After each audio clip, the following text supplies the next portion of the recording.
لوگوں کو نہیں پتا، بہت ساروں، ان کا نام ہے علی بن حسین، حضرت علی بن حسین، یہ امام حسین کے صاحبزادے ہیں۔ قدرت اللہ تعالیٰ کی ایسی ہے کہ یہ میدان کربلا میں بیمار تھے، کیونکہ اللہ نے امام حسین کی نسل چلانی تھی، تو یہ شدید علیل تھے، اٹھ کے کھڑے ہوتے تھے، اتنا تیز بخار تھا کہ گر پڑتے تھے ظاہراً۔ تو امام حسین نے فرمایا بیٹا تو نے نہیں جانا۔ ابا جی آپ میری موجودگی میں جائیں، یہ کیسے ہو سکتا ہے؟ فرمایا نہیں، تو نے جانا ہی نہیں، میں جانے ہی نہیں دوں گا۔ حضرت امام زین العابدین علیل تھے، امام زین العابدین رضی اللہ تعالیٰ عنہ نے 3 سال تک حضرت علی کی صحبت اٹھائی ہے، بعض روایات میں اس سے زیادہ بھی آیا ہے۔ کچھ لوگوں نے لکھا جب آپ میدان کربلا میں گئے تھے تو 30 سال سے عمر زیادہ تھی، 30 سال سے عمر، اور داڑھی مبارک جو تھی نا آپ کی، جو لوگ شروع سے داڑھی نہیں نہ کٹواتے ان کی زیادہ لمبی نہیں ہوتی، جو شروع سے داڑھی رکھ لیتے ہیں نا، کیا پنجابی میں کہتے ہیں، سچی داڑھی، اور ان کو خرشت بھی نہیں کرانا پڑتا، میں نے بھی کبھی نہیں کرایا، ضرورت ہی نہیں پڑی، وہ نہیں کرانا پڑتا اس لیے کہ جو داڑھی شروع سے ہوتی ہے نا وہ اتنی زیادہ بڑی بھی نہیں ہوتی اور پھیلتی بھی نہیں، تو حضرت امام زین العابدین کی داڑھی بہت زیادہ بڑی نہیں تھی، داڑھی مبارک آپ کی ٹھوڑی کے نیچے تھی تو زیادہ بڑی نہیں تھی کیونکہ شروع سے رکھی ہوئی تھی، یہ نہیں کہ کٹو، تو داڑھی ان کی 33 سال عمر مبارک تھی، با اختلاف روایات، کچھ لوگوں نے اس سے کم بھی لکھی ہے۔ 2-4 مہینے کے بعد جب کربلا سے واپس لوٹے تو ساری داڑھی سفید ہو گئی۔ حضرت علی کی ایک زوجہ اس وقت حیات تھی، امام زین العابدین آگے آگے آ رہے تھے گھوڑے پہ، حضرت علی کی زوجہ نے آگے جا کے دیکھا نا، قافلے کا استقبال کرنے گئی، تو امام زین العابدین آگے تھے تو جھٹ سے انہوں نے منہ چھپا لیا، پیچھے ہو گئی اماں جی۔ تو امام زین العابدین فرمانے لگے دادی کا تو پردہ نہیں ہوتا پوتے سے۔ آپ نے کہا انتا زین العابدین، تو زین العابدین ہے اور تیری ساری داڑھی چند مہینوں میں سفید ہو گئی؟ تو امام زین العابدین روئے، فرمانے لگے اماں جو میں نے کربلا میں دیکھا ہے، جو میں کربلا میں دیکھ کے آیا، تو دیکھتی تو یہاں کھڑی نہ ہوتی۔ امام زین العابدین نے پائے اس بات کے ساتھ، پوری دلیری کے ساتھ، اور امام حسین رضی اللہ تعالیٰ عنہ کی تو شہادت 10 محرم کو ہو گئی نا، 61 ہجری میں معاملہ ختم ہو گیا، لیکن امام زین العابدین ساری زندگی طاغوتی قوتوں سے لڑتے رہے۔ امام زین العابدین کو کئی دفعہ بعد میں گرفتار کیا گیا ہے، کربلا میں کئی دفعہ بعد میں گرفتار کیا۔ مروان بن عبد الملک ظالم جو صحابہ کو مارا کرتا تھا، جس کو یزید لعنتی نے بنایا تھا، وہ امام حسن اور امام حسین کے خلاف تقریریں کرنے والا مروان بن عبد الملک جو قابض ہو گیا زبردستی امام حسین کے بعد مسجد نبی کی امامت پر، اس کے پیچھے نماز پڑھ لینی چاہیے تھی، بولے آنے جڑا ہوتے کل ہوتا ہے، ابھی کدی پیڑا ہو سکتا ہے۔ مروان بن عبد الملک مسجد نبی کا امام اور خطیب رہا ہے بڑا عرصہ، امام زین العابدین رضی اللہ تعالیٰ عنہ کے خلاف بڑی بدتمیزی کرتا تھا۔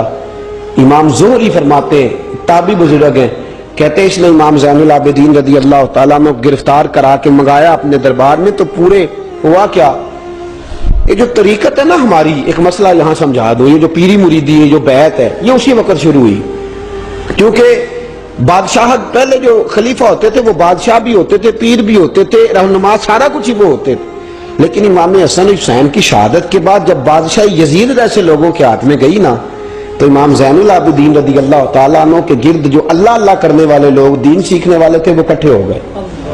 اب وہ جو بیعت تھی اسی کو آج بیعت طریقت کہا جاتا ہے۔ لوگ اس طرف ہو گئے کہ اب وہاں بیعت کا سلسلہ نہیں رہا، یہ وہی بیعت ہے جو امام حسین رضی اللہ تعالیٰ عنہ، حضرت علی، حضرت ابوبکر صدیق، سب لوگ فرمایا کرتے تھے۔ اب لوگ بڑے اکٹھے ہو گئے، لوگ آیا کرتے تھے، حضرت حسن بصری جیسے لوگ، امام زہری جیسے لوگ، حضرت سعید بن مسیب جیسے لوگ۔ امام زین العابدین نے کربلا کے بعد اپنا مکان مدینے سے باہر بنا لیا تھا، نام علی تھا، لیکن عبادت اتنی کرتے تھے کہ لوگوں نے زین العابدین کہنا شروع کر دیا، عبادت کرنے والوں کی زینت زین العابدین کہنا شروع کر دیا۔ بیٹا پاس ہو رہا تھا، گھر میں آگ لگی ہوئی تھی، امام زین العابدین نماز پڑھ رہے تھے، اتنی لمبی ساری رات، سارا دن مسلح پہ رہتے، تو بہت سارے لوگ عقیدت مند ہو گئے، تو مروان کو خطرہ ہوا کہ کہیں امام زین العابدین میرے خلاف کوئی محاذ نہ بنا لے، اس نے ایسے ہی الزام لگا کہ امام زین العابدین کو گرفتار کر کے جیل میں ڈال دیا بلا وجہ۔ امام زہری کہتے ہیں میں کھانا لے کے گیا تو امام زین العابدین نے نا وہ بیڑیاں پہنی ہوئی ہیں، ہتھ کڑیاں پہنی ہوئی ہیں، پیروں میں بھی ہاتھوں میں بھی، تو کہتے ہیں میں نے کہا حضور آپ کتنی تکلیف میں ہیں. یہ لفظ میں نے کہا تو میرے شیخ تھے، استاد تھے، پیر تھے. میں رو پڑا. میں نے کہا حضور آپ کتنی تکلیف میں ہیں؟ تو کہنے لگے زوری میرا امتحان ہے، مجھے امتحان دینے دے.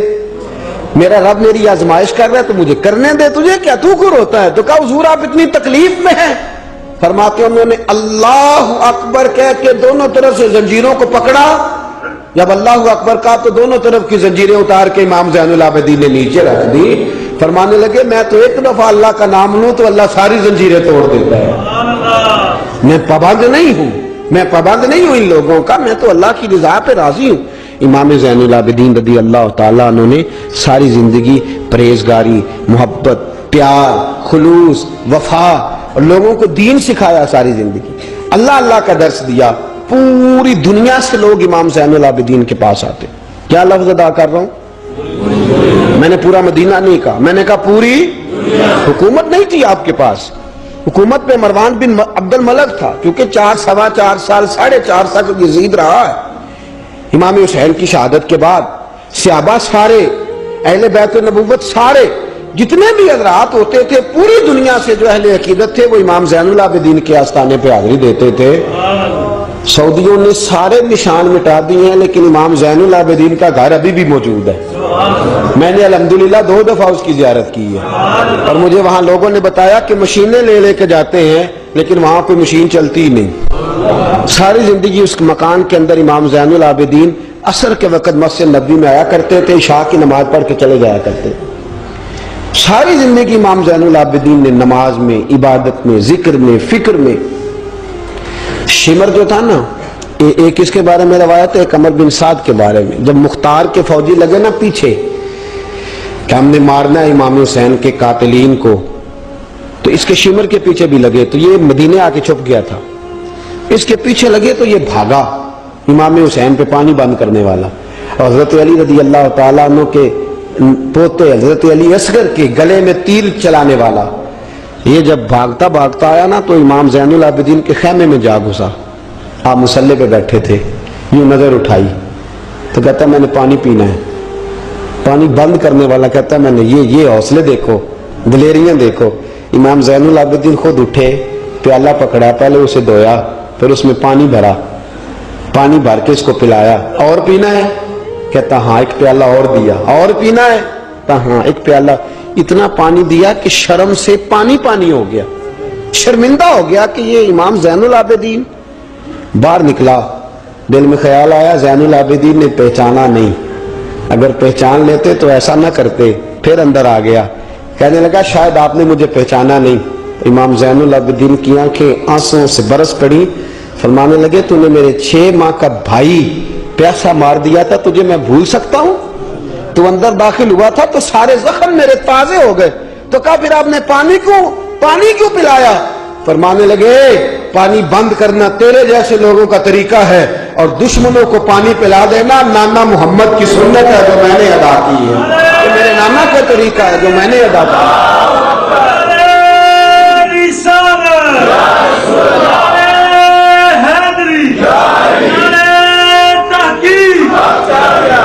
یہ گراؤنڈ امام حسین نے بنایا ہے. دیکھیے کچھ جدوجہد ایسی ہوتی ہے جو مسلح ہوتی ہے. یہ اہل طریقت، اہل تصوف، امام زین العابدین نے جو لوگ تیار کیے، اگر میں ان کے نام بتاؤں تو آپ حیران ہو جائیں. حضرت حسن بصری کو تیار فرمایا. حضرت حسن بصری جیسے لوگ، امام حسن بصری جو ولایت کے بادشاہ ہوئے، امام زین العابدین کے شاگرد ہیں.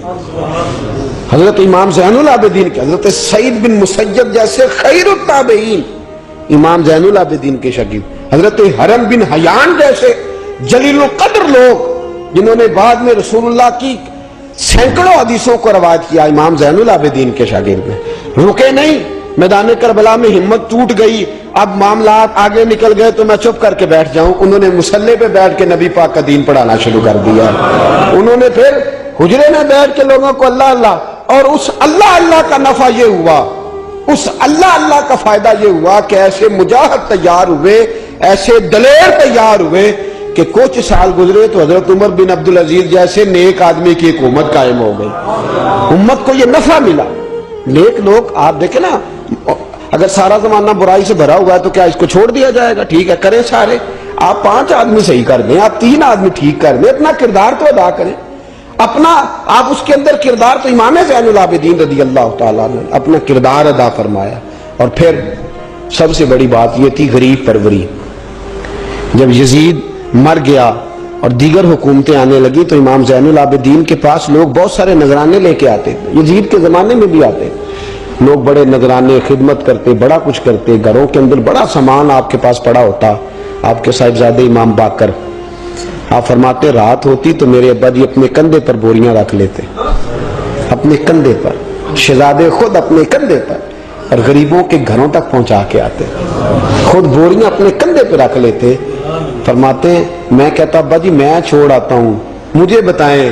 فرمانے لگے اگر تو چھوڑنے جائے گا تو تجھے اس غریب کا نام بھی بتانا پڑے گا، تو میں کسی کو رسوا نہیں کر سکتا، میں رسوا نہیں کروں گا، میں خود دے کر کے آتا ہوں. امام زین العابدین رضی اللہ تعالیٰ عنہ نے عمر بھر یہ غریب پروری کا مظاہرہ فرمایا، اپنے بچوں کی تربیت فرمائی. امام زین العابدین رضی اللہ تعالیٰ عنہ مسلح پہ بیٹھے اتنے پاورفل ہو گئے کہ حکومتیں ان سے ڈرنے لگی. مسلح پہ بیٹھے بیٹھے اتنے پاورفل ہوئے، اتنے عظیم ہوئے کہ حکومتیں لرزنے لگی. ایک وقت ایسا آیا کہ مروان جیسا تگڑا حکمران، ظالم جو آدمی ہوتا ہے نا، بدماش آدمی سمجھتے ہیں لوگ مجھ سے ڈرتے ہیں، حالانکہ لوگوں کی شرافت ہوتی ہے، لوگوں کی یہ. ایک آدمی، نبی پاک صلی اللہ علیہ وسلم نے فرمایا بتاؤ جھگڑے میں کون جیتا کرتا ہے؟ تو صحابہ کہنے لگے حضور آپ بتا دیں. فرمایا جو زیادہ منہ زور ہوتا ہے وہ جھگڑے میں جیت جاتا ہے. جھگڑے میں شرفا نہیں جیتا کرتے، جو منہ زور لوگ ہوتے ہیں نا، وہ بڑا منہ زور تھا، بڑا بدتمیز تھا، اگر اس کو کوئی سیابی بھی نظر آ جاتا تو اس کو بھی ایڑی لگانے سے باز نہیں آتا تھا، بڑا نالائق تھا، ڈنڈا سوٹا بڑا چلاتا تھا، بڑا سخت گیر آدمی تھا. لیکن اس نے ایک غریب آدمی پہ ظلم کیا، اس کا مال دبا لیا. تو امام زین العابدین تھے نا حضرت علی کے پوتے، اگرچہ بیٹھے تھے اندر حجرے میں بیٹھے تھے، آپ بظاہر تصوف طریقت کی خدمات سر انجام دے رہے تھے، لیکن اس شخص نے آ کے رویا، کہنے لگا حضور میرا اس نے مال دبا لیا ہے. تو امام زین العابدین نے چھڑی ہاتھ میں لی اور چھڑی ٹیکتے ہوئے مروان کے دربار میں پہنچے. کہنے لگے اس غریب کا مال تو نے لیا ہے؟ تو نے لیا اس کا مال؟ کہنے لگا میں گورنر ہوں. اس نے کہا نا زبردستی میں گورنر ہوں. تو وہ شخص کہتا ہے امام زین العابدین کے ہاتھ میں چھڑی تھی، زور سے فرش پر ماری. کہنے لگے انا ابن حسین، اگر تو گورنر ہے تو میں حسین کا بیٹا ہوں، میں حسین کا بیٹا ہوں، میں حسین کا بیٹا. 3 دفعہ امام زین العابدین نے یہ جملے کہے نا، تو گورنر ہے تو میں حسین کا بیٹا ہوں. پتہ ہے نا جب 3 دفعہ گرجدار آواز میں یہ جملے کہے تو امام زین العابدین سے کہنے لگا آپ چاہتے کیا ہیں؟ فرمانے لگے ابھی اس کا مال واپس ہونا چاہیے، ابھی اس کا مال واپس ہونا چاہیے. اسی وقت بھرے دربار میں مروان نے مال منگایا، اس غریب آدمی کو دیا، وہ غریب آدمی اپنا مال لے کے واپس چلا گیا. تو امام زین العابدین بھی لوٹے. لوگ مروان سے کہنے لگے تو اتنا دلیر بنتا ہے، ایک صوفی آدمی جس کے ساتھ بندہ بھی کوئی نہیں، ایک غریب آدمی کھڑا ہے، ہاتھ میں ڈنڈا ہے، کوئی اسلحہ نہیں، کوئی تلوار نہیں، کوئی خنجر نہیں، تو ڈر کیوں گیا ہے؟ کہنے لگا مجھے پتہ ہی نہیں چلا. امام کی گرج اتنی زبردست تھی کہ میرا وجود کانپ رہا تھا اور مجھے لگ رہا تھا اگر میں نے بات نہ مانی تو پتہ نہیں آسمان گر جائے گا یا زمین پھٹ جائے گی. میں ڈر گیا، ہیبت طاری ہو گئی، روب تھا. اصل بات کیا تھی؟ ان اللہ مع الصابرین، اللہ صبر کرنے والوں کے، تو جس کے ساتھ اللہ ہو. حضور نے فرمایا غار ثور میں حضرت ابو بکر سے قرآن بیان، لا تحزن ان اللہ معنا، تو نہ ڈر، اللہ ہمارے ساتھ ہے، اللہ ہمارے. تو جس کے ساتھ اللہ ہوتا ہے پھر وہ کسی سے ڈرا نہیں کرتا. ایک محبت کی بات بھی بتا دوں، لوگ ہی نہیں جاتے تھے. امام باقر فرماتے ایک دن نا ایک ہرنا آ گیا، ہرنی آ گئی دوڑی دوڑی. تو امام اندر عبادت کر رہے تھے تو میں باہر دروازے پہ کھڑا تھا. تو وہ ہرن بار بار امام صاحب کے کمرے کی طرف جاتی. فرماتے میں بند کرتا، یہ ملا جامی نے اس کو شواہد النبوہ کے اندر لکھا ہے. فرماتے بار بار جاتی، میں اس کو روکتا. تو نماز مکمل کر کے مجھے کہنے لگے کیا بات ہے؟ میں نے کہا حضور کرنی ہے، اندر آنا چاہ رہی ہے. تو فرمایا کھول دو دروازہ، آنے دو، جانور ہے، آنا چاہتی ہے تو آنے دو. کہتے وہ ہرن اندر آیا، تو میں نے اس کو دیکھا کہ وہ امام صاحب کے رات کا وقت ہے، تو امام زین العابدین کے کان کے ساتھ منہ لگائے ہوئے مرن، شام کا وقت ہے۔ فرماتے میں نے دیکھا کہ امام زین العابدین نے چھڑی پکڑی، امامہ باندھا، جبہ پہنا، فرماتے ہیں آگے آگے ہرن چل رہا، پیچھے پیچھے امام زین العابدین چل رہا، آگے آگے ہرن چل رہا، پیچھے پیچھے۔ بھائی ہمارا تو عقیدہ حضور غوث اعظم کے بارے میں ہے کہ وہ جن و بشر کے پیر ہیں، جن و بشر کے پیر ہیں، سب کا اللہ کے بندوں کی طرف، اللہ کی ہر مخلوق کا رجحان ہوتا ہے اللہ کے بندوں کی طرف۔ کہتے ہرن کے پیچھے پیچھے ایک عرابی کے دروازے تک لے گئی ہرن، تو امام زین العابدین نے نا دستک دی دروازے پہ، اور ہرن ایک کونے میں کھڑی ہو گئی، دستک دی، وہ باہر آیا تو فرمانے لگے تیرے پاس کوئی ہرنی کے بچے ہیں؟ اس نے کہا ہاں، آپ نے کیا کرنا ہے؟ فرمایا میں خریدنے آیا ہوں، میں وہ بچے خریدنے آیا ہوں۔ کہتے ہیں 2 بچے تھے، کہنے لگا جی میں نے تو سویرے بیچنے تھے، میں روز جنگل سے کچھ نہ کچھ پکڑ کے لاتا ہوں، سویرے بیچنے تھے، سویرے گاہک ڈھونڈنے تھے، آپ رات کو ہی آنے، کیا لے گا؟ اس نے کہا 20 دینار 2 بچوں کے۔ امام صاحب نے 20 دینار دیے، بچے پکڑے، واپس لائے۔ امام باقر فرماتے ہیں 2 ہرن کے بچے امام زین العابدین نے جب پکڑائے تو میری آنکھیں چھلک پڑی، میں رو پڑا، اور میں نے کہا ابا جی میں تو سمجھتا تھا انسانوں کے دکھ کا ہی مداوع کرتے ہیں، اللہ نے تو آپ کو جانوروں کے دکھوں کا مداوع کرنے کی بھی توفیق عطا فرمائی۔ تو پھر میرے امام نے سچ کہا ہے نا، تیری نسل پاک میں ہے۔ کیسا عقیدہ ہے، کیسا عقیدہ ہے، ہر بندے کی اپنا۔ میں تو جب بھی کسی سیدزادے کی، کسی اہل بیت کی کوئی بات پڑھتا ہوں نا، آپ یقین کریں تو میرے سامنے اعلیٰ حضرت کا شعر رہتا ہے، پلٹ پلٹ کے بات وہی جاتی ہے کہ تیری نسل پاک میں ہے بچہ بچہ نور کا، تو ہے عین نور تیرا سب گھرانہ ہی نور کا، سب گھرانہ ہی۔ جب تنگ آ گیا نا مروان کہ دنیا ہٹتی نہیں، اور اس کے بعد بھی کوئی خلیفہ آیا تو سارے تنگ ہی رہتے تھے، امام زین العابدین کو زہر دلوا دیا۔ امام حسن کی شہادت بھی زہر سے ہوئی، امام زین العابدین کو زہر دلوایا۔ جب زہر آپ کی رگوں میں اترا، آپ کو درد محسوس ہوا، تو امام باقر فرماتے ہیں سجدے میں چلے گئے، سجدے میں چلے گئے۔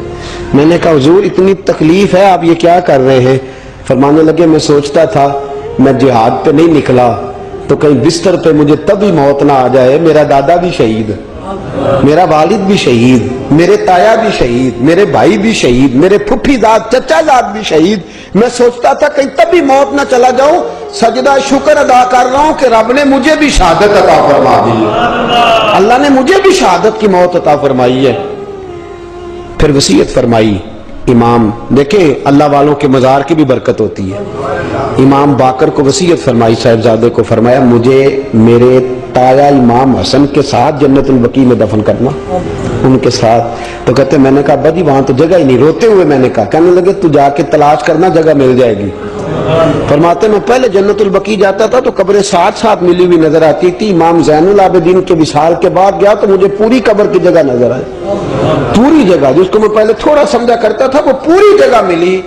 امام حسن کے بالکل متصل امام زین العابدین کا مزار ہے۔ امام زین العابدین نے سینکڑوں شاگرد چھوڑے، درجنوں ہزاروں کی تعداد میں آپ سے فیوز و برکات حاصل کرنے والے لوگ چھوڑے، اور جتنا صوفیاء کا سلسلہ پھر آگے بڑھا، حضرت حسن بصری، حضرت فضیل بن عیاض، پھر اس کے بعد حضرت سری سختی، پھر اس کے بعد حضرت میں اگر آپ کو دلائل کے ساتھ عرض کروں تو سارا فیضان امام زین العابدین کا ہے، سارا فیضان آپ کے اپنے صاحبزادے امام باقر کے بیٹے امام جعفر صادق اور امام جعفر صادق کے شاگرد اور مرید ہے امام اعظم ابو حنیفہ۔ جتنی شاخیں علم کی پھیلی، جتنی شاخیں پھر اس کے بعد طریقت کی پھیلی، علم حدیث کی پھیلی، وہ ساری امام زین العابدین کا فیضان ہے، اور آج تک امت مسلمہ کے اندر امام زین العابدین کا فیضان جاری ہے، اور انشاءاللہ صبح قیامت تک جاری رہے گا۔ علمی فیضان بھی، روحانی فیضان بھی، اور دنیا میں جتنے سعادات پائے جاتے ہیں وہ بھی امام زین العابدین کی اولاد ہے۔ امام حسین کی ساری اولاد امام زین العابدین سے ہے۔ اللہ تبارک و تعالیٰ نے کس قدر فضل فرمایا۔ امام حسین کے ایک بیٹے ایک میدان کربلا میں موجود رہے، امام زین العابدین۔ یزید کے 14 بیٹے تھے، بچے تو ان کے بھی ہوئے ہوں گے، بات آگے۔ اور یزید کا ایک بیٹا بڑا نیک بھی تھا جو یزید کے بعد تخت نشین ہوا، اور بیٹھتے ہی اس نے کہا کہ میں اس تخت پہ نہیں بیٹھ سکتا جس تخت کے پائے میں امام حسین کا خون موجود ہو۔ اور میں نہ میرا باپ اس قابل تھا نہ میں اس قابل ہوں. یخرج الحی من المیت و یخرج المیت من الحی. اللہ زندوں سے مردے، مردوں سے زندے، اچھوں سے برے، بروں سے اچھے پیدا کر دیتا ہے. امام یزید کا بیٹا کہنے لگا کہ میں نہیں اس قابل کہ یہاں 40 دن اس نے کہا میں 40 دن دیتا ہوں، اپنا حکمران بنا لو. اس کے بعد وہ تخت سے نیچے اتر گیا. نیک بھی ایک بیٹا تھا لیکن پھر بھی یزید کی نسل آگے نہ بنی، نہ زیاد کا وہ ستم رہا، نہ یزید کی وہ جفا رہی. جو رہا تو نام حسین کا جسے زندہ رکھتی ہے کربلا، جو رہا تو نام، اور انسان کو بیدار تو ہو لینے دے. ہر شخص پکارے گا ہمارے ہیں حسین.